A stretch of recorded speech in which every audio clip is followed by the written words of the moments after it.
All right, everybody, welcome back to the channel. Fly and Ride here. So as you saw from the thumbnail, man, I have not been this excited in a while, and I think Harley Davidson is coming out with something really, really cool on March 4th. If you haven't seen this teaser, let me show you what I'm talking about real quick. Just watch this teaser, and then I'm gonna come back and give you my thoughts and break this video down just to share what I see in the video and give you my guesses and assumptions. That's all it is. I have no other information other than this teaser on what I think is coming out on March 4th. Let me show you this teaser.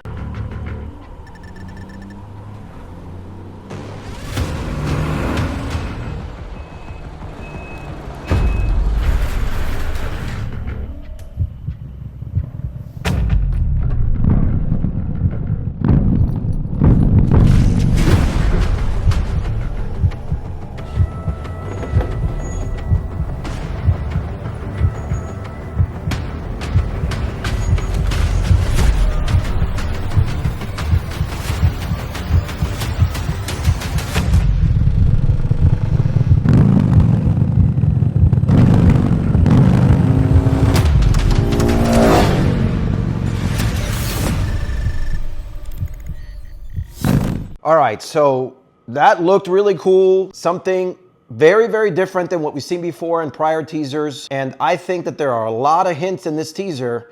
So let's start to break this down on what I see segment by segment, my observations, my thoughts, and as always, leave it down in the comments below what you think. Let me know, am I right? Am I wrong? This is literally my initial reactions. I just saw the teaser a bit ago, and I wanted to come out here and just kind of share my thoughts because I'm pretty excited about it. Let me know what you think down in the comments below. All right, let's start to break this down.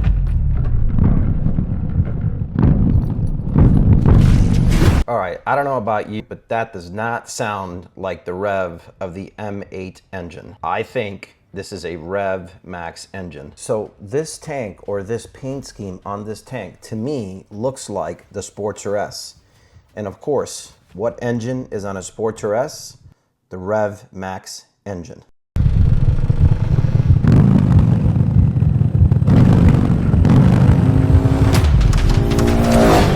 Okay, again, that engine tone to me sounds more high revving than what we're used to on an M8. It doesn't have that low lumbering lope of a Milwaukee. So this effect that you're seeing right here in the teaser, to me, is a departure from Harley's traditional either chrome and or sort of leather image. I think it lines up with a marketing approach that's been talked for a long time, you know, similar to what they've done with the Pan America and the Sportster S. It's almost like they're sort of signaling a break from tradition and perhaps trying to appeal to a younger generation. And perhaps to me, the biggest clue is the silhouette that you see right there. That is unmistakably a bagger. And I saw in an earlier, if you look at the guy's glasses, you see the reflection of what looks to be a road glide fairing in the light on the guy's glasses.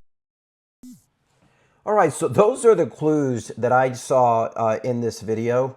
And again, I could be completely wrong about this. I am only speculating. I have no information other than what I'm seeing in this teaser.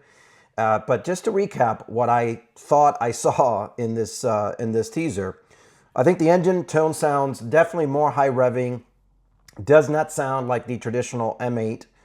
I think the visuals cut away too quickly, but from the profile, from that tank that they show in that other motorcycle, I think it's more compact, which is very Rev-Max-like. And look, Harley has been looking to evolve their touring lineup for a while. They've been trying to move towards a liquid-cooled performance-tuned Rev-Max engine. It would be a pretty bold step on their part, but it would really align and better position them to compete with Indian's Challenger, which has a liquid cool engine already. And again, perhaps trying to appeal to younger performance riders. The other thing that I think is, I don't think this is just a styling refresh. I think this is likely a new platform. If it was just like a CVO refresh or a cosmetic update, I don't think Harley would have invested in a teaser like this. It feels like a platform level sort of change, meaning, you know, if in fact this is right and it is a Rev-Max engine, this is likely a new chassis or, you know, a different frame. You know, obviously the Rev-Max is liquid cool. There may be some new tech, maybe weight reduction, maybe performance or better performance. Again, who knows? So my overall conclusion here is I definitely think Harley is certainly up to teasing something. Possibly, my guess is this Rev-Max powered bagger. If it's not that, I do think it will likely target the performance-minded touring riders. You know, potentially going up against the Indian Challenger. This could also, you know, tie into a larger shift towards blending a traditional bagger touring with a sportier, sort of more aggressive performance element, kind of like a performance bagger 2.0. Again, strictly speculating. So look, curious to think, you know, for all of us, or perhaps those of you that are traditionalists, are we gonna like the liquid cool bagger if in fact it is? Do we like the current M8 platform? Do we want to keep it that way? Is this really going to appeal to young riders? Look, if all of this is accurate, and let's see, we'll find out soon enough, I think it could be one of the boldest moves that we've seen from Harley, at least in their touring lineup, in a long time. So, you know, overall, I think this is pretty big news, but let me know down in the comments below what you think, and I am definitely going to be tuning in on March 4th.